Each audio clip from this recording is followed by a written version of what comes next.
অনেক কাস্টমার বলে থাকেন যে যারা মোবাইলে কাজ করে থাকেন তারা হচ্ছে বাটপার, তারা হচ্ছে পাসপাতি চুরি করে রেখে দেয় বা হচ্ছে পুরান পাসপাতি লাগিয়ে দেয়, বিভিন্ন রকমের এক একজন এক এক রকমের কথা।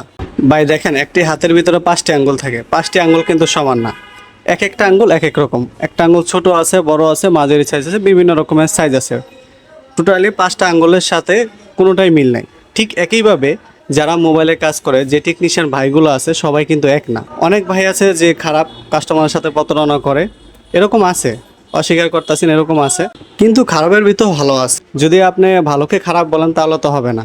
যে প্রতারণা করছে উনি প্রতারক, সবার চোখে প্রতারক, কিন্তু তার মানে যে পুরা টেকনিশিয়ান খারাপ, যারা মোবাইলে কাজ করে সব মানুষগুলো খারাপ, ব্যাপারটা কিন্তু সেরকম না। তাই একটা মানুষকে বাটপার বলার আগে বা তাকে বকাঝকা দেওয়ার আগে অবশ্যই বুঝে নেবেন সে মানুষটা কি ভালো না খারাপ। মানুষটা বাটপার অবশ্যই তার শাস্তি পাওয়ার যোগ্য, আর যদি ভালো হয় তাহলে সেই ক্ষেত্রে তো তাকে অবশ্যই ভালো বলা উচিত। তাই আপনাদের বলবো যে ভাই, একজন দোষ করছে, বাকি মানুষগুলো তো দোষ করে নাই, তাই আপনি পুরা মানুষকে নিয়ে গালাগালি করতে পারেন না।